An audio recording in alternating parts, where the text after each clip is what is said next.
Salam jumpa kembali bersama dengan saya, program Living Truth. Hari ini saya akan menghadirkan kepada saudara tema kedua, masih dalam konteks gereja yang misioner. Saya akan sampaikan kepada saudara malam hari ini atau pada kesempatan ini. Pada waktu yang lalu saya menjelaskan teks Kisah Rasul pasal yang ke-11 ayat yang ke-24.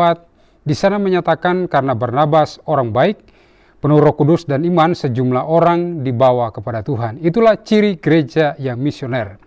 Saya menyatakan bahwa Barnabas bukan nabi, bukan pengajar, bukan rasul. Masih dalam konteks yang terbatas untuk ayat itu. Karena di pasal 11 belum ada sebutan khusus kepada Barnabas bahwa Barnabas memiliki jawatan roh. Jawatan roh akan muncul setelah pasal 11. Namun malam hari ini kita akan lanjutkan pembahasan kita pada ayat 25 dan ayat yang ke-26. Menyatakan lalu pergilah Barnabas ke Tarsus untuk mencari Saulus, dan setelah bertemu dengan dia, ia membawanya ke Antiokhia. Mereka tinggal bersama-sama dengan jemaat itu 1 tahun lamanya, sambil mengajar banyak orang. Di Antiokhia lah murid-murid itu untuk pertama kalinya disebut Kristen. Saudaraku yang diberkati Tuhan, setelah banyak jiwa dimenangkan bagi Kristus di kota Antiokhia, Barnabas, seorang utusan Tuhan di kota tersebut, merasa perlu dan sangat penting harus memiliki seorang rekan kerja di ladang Tuhan. Dan saya percaya mungkin dalam doanya Barnabas telah mengambil sebuah keputusan, ketetapan dalam hati, aku butuh seorang rekan kerja yang bisa bersama-sama sevisi, memiliki tugas yang sama dan rasa tanggung jawab yang sama yang dari Tuhan. Karena sebetulnya misi itu dimulai dari Allah dan diberikan kepada kita gerejanya. Jadi saudara-saudara, untuk terlibat dalam pekerjaan misi ini memang kita harus punya hati sama seperti hati Tuhan. Itulah sebabnya tidak salah seorang Barnabas ingin mencari seorang rekan kerja yang sama, yang memiliki beban yang sama untuk jiwa-jiwa terhilang. Dan karena itu Alkitab berkata pada ayat yang ke-25 bahwa Barnabas mencari Saulus di Tarsus. Kenapa? Karena Tarsus merupakan kampung halaman dari Saulus atau Paulus yang kita kenal dalam surat-surat perjanjian baru. Ini orang yang sama. Kenapa Barnabas harus mencari Saulus? Karena Barnabas menemukan ada potensi, ada panggilan Tuhan yang spesial yang ada dalam diri Saulus. Dan karena itu setelah dia mengambil keputusan untuk mencari Saulus, Alkitab berkata dia menemukan Saulus di kota atau di kampung halamannya, Tarsus. Dan kemudian mereka kembali ke kota Antiokhia. Dan kedua orang ini, saudara-saudara, Alkitab berkata mereka mengajar orang-orang percaya yang ada di kota Antiokhia. Jadi kalau kita bicara tentang gereja yang misioner, adalah gereja yang tidak berhenti pada penginjilan, menyampaikan kabar baik untuk jiwa-jiwa terhilang. Orang-orang percaya dimenangkan setelah dibawa masuk dalam gereja lokal dan kemudian tidak ada tindak lanjutannya. Itu bukan ciri gereja yang misioner. Gereja yang misioner adalah gereja yang memenangkan jiwa dan kemudian memuridkan jiwa-jiwa untuk Tuhan. Terlihat pada ayat yang ke-26. Mereka tinggal bersama-sama dengan jemaat itu 1 tahun lamanya, sambil mengajar banyak orang. Banyak orang di sini orang-orang percaya yang telah dimenangkan bagi Kristus. Jadi antara penginjilan dan pemuridan adalah satu paket pekerjaan pelayanan misi. Satu paket pekerjaan pelayanan gereja yang misioner. Itu sebabnya saudara-saudara, sekali lagi saya tegaskan bahwa gereja yang misioner adalah gereja yang memberitakan kabar baik, memenangkan banyak jiwa, dan memuridkan banyak jiwa. Nah, kemudian saudara-saudara, yang lebih lanjut lagi adalah kita harus melihat bahwa ternyata kedua orang ini, mereka tidak hanya memiliki status biasa, hanya mengajar, dan kemudian berhenti sampai di situ saja. Tetapi kalau kita baca seterusnya, pada pasal yang ke-13, Alkitab berkata seperti ini, pada waktu itu dalam jemaat di Antiokhia ada beberapa nabi dan pengajar. Kita bandingkan dengan ayat 27 pasal 11. Sesudah ayat 25-26 tadi bicara tentang Saulus dan Barnabas. Ayat 27 berkata pada waktu itu datanglah beberapa nabi dari Yerusalem ke Antiokhia. Karena itu saudara-saudara, kalau kita baca pasal 11, untuk Barnabas dan Saulus mereka belum memiliki jawatan roh. Alkitab hanya melaporkan kepada kita ada beberapa nabi yang datang dari Yerusalem ke Antiokhia. Tetapi pasal 13, tabib Lukas, penulis dari Kisah Para Rasul, menyatakan bahwa di dalam jemaat lokal Antiokhia telah ada beberapa nabi dan pengajar.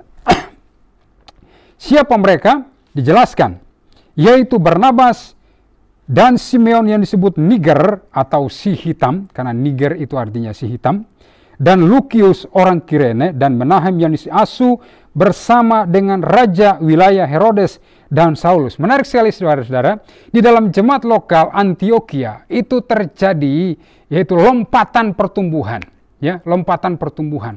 Kalau tadi ada nabi-nabi import dari luar masuk ke dalam, tapi sekarang Alkitab berkata di dalam jemaat lokal Antioquia sendiri telah ada nabi dan pengajar. Ini sesuatu yang hebat, sesuatu yang luar biasa. Jadi ciri gereja yang misioner adalah gereja yang memenangkan jiwa, memuridkan banyak jiwa, dan gereja itu juga akan melahirkan orang-orang yang akan dipakai Tuhan untuk melakukan pekerjaan pembangunan tubuh Kristus. Mengapa harus ada jawatan nabi? Mengapa harus ada jawatan pengajar atau guru di dalam jemaat lokal Antioquia? Saya percaya Alkitab berkata bahwa Paulus atau Barnabas menanam gereja yang ada di Antioquia. Tapi Tuhan berkuasa untuk menumbuhkan. Menumbuhkan dari dua sisi, sisi kuantitas dan juga sisi kualitas.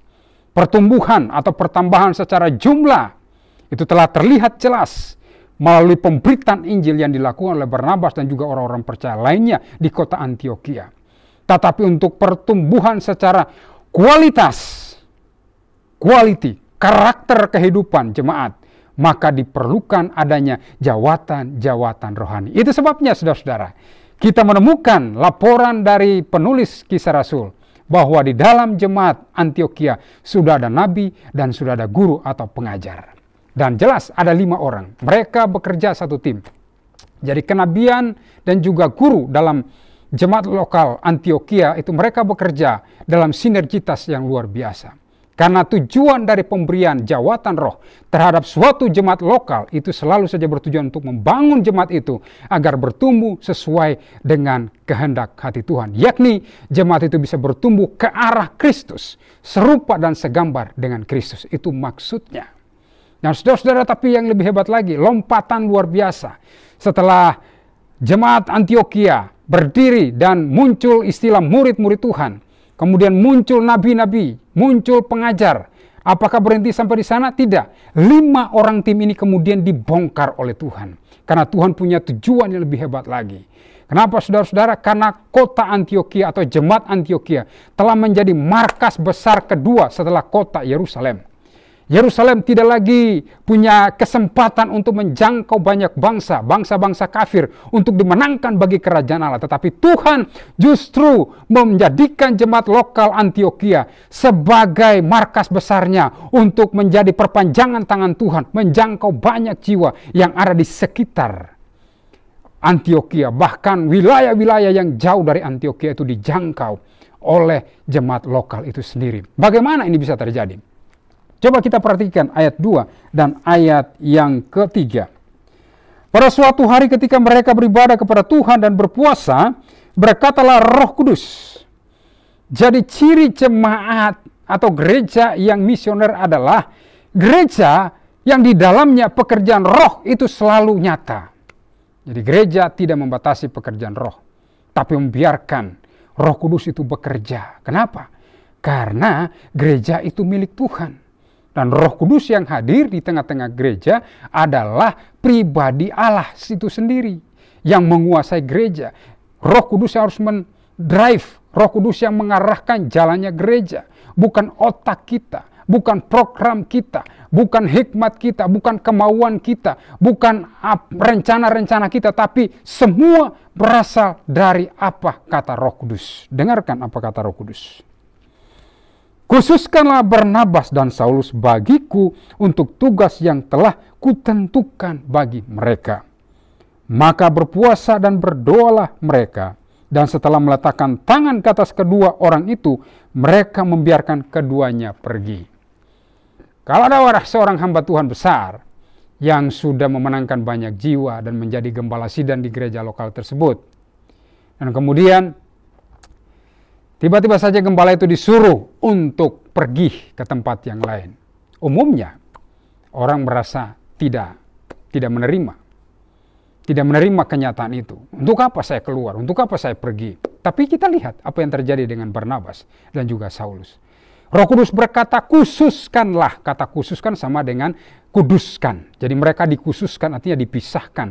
Dipisahkan dari mana? Dari kelompok tim mereka ini yang jumlahnya 5 orang.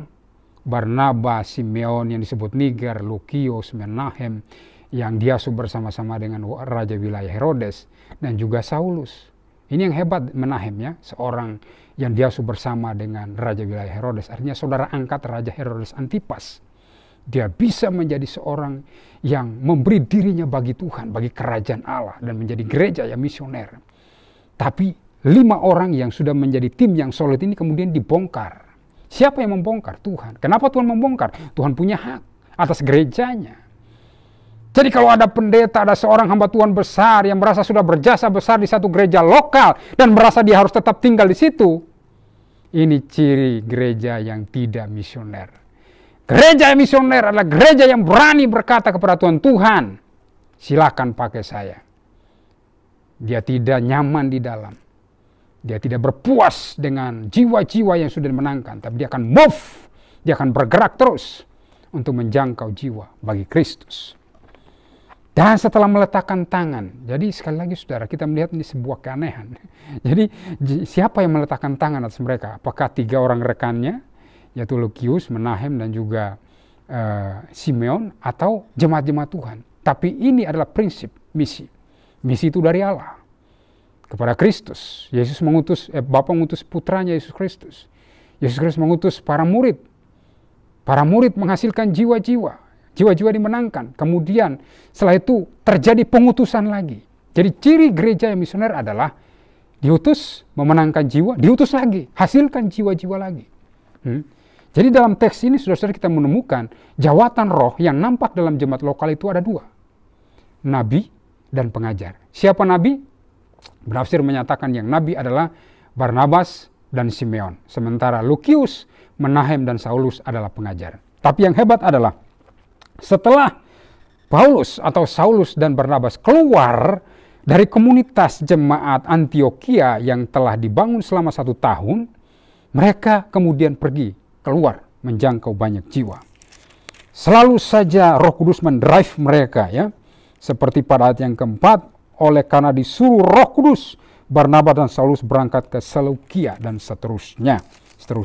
Beberapa wilayah dijangkau oleh kedua orang ini. Yang luar biasa saya temukan pada ayat yang ke-43. Setelah selesai ibadah, banyak orang Yahudi dan penganut-penganut agama Yahudi yang takut akan Allah mengikuti Paulus dan Barnabas. Kedua rasul itu mengajar mereka dan menasihati mereka supaya mereka tetap hidup di dalam kasih karunia Allah. Ini yang hebat, ini yang luar biasa. Ketika Barnabas dan Saulus keluar dari jemaat lokal, keluar dari tim mereka, terdiri dari 5 orang tadi, itu justru mereka mengalami peningkatan. Peningkatan apa? Karena di ayat tadi, pasal 13 ayat yang ke-43 masih pasal yang sama. Melaporkan si penulis Kisah Para Rasul menyatakan bahwa kedua rasul itu. Jadi ketika mereka keluar dari komunitas mereka, justru Tuhan melengkapi mereka dengan jawatan yang baru, yaitu sebagai rasul. Seorang rasul dipanggil untuk melakukan penanaman gereja-gereja baru, membangun gereja-gereja baru, meletakkan dasar baru untuk kebangkitan gereja, dan kemudian memuridkan, menghasilkan jiwa-jiwa yang siap bergerak bagi kerajaan Allah. Dan seterusnya saudara-saudara. Pasal 14, pasal 15 itu melaporkan kepada kita tentang pelayanan kedua rasul ini begitu hebat, begitu luar biasa. Mereka menjangkau banyak jiwa untuk Tuhan Yesus Kristus. Kenapa? Karena berita Injil, Yesus yang menyelamatkan, Yesus sebagai Tuhan dan Juru Selamat itu sangat penting. Sekali lagi, baik orang Yahudi dan orang Yunani atau kelompok masyarakat manapun hanya dapat diselamatkan melalui satu cara, yaitu iman kepada Yesus Kristus sebagai Tuhan dan Juru Selamat. Itulah sebabnya betapa pentingnya gereja dengan jiwa misioner yang terus berkobar-kobar menyampaikan kabar baik, kabar keselamatan bagi banyak orang. Kiranya Tuhan menolong kita, Tuhan memberkati kita sekarang ini sampai selama-lamanya. Mari kita berdoa. Bapa di sorga, terima kasih untuk saat ini kami kembali menerima pesan Tuhan tentang gereja yang misioner. Tuhan memberkati kami semua yang menerima firman ini. Kiranya kami punya jiwa dan semangat seperti gereja Antioquia yang terus move, terus bergerak dalam pimpinan dan tuntunan kuasa Roh Kudus. Terima kasih Bapa, ini doa ucapan syukur kami. Dalam nama Yesus kami berdoa. Haleluya, haleluya. Amin. Salam, Tuhan memberkati kita.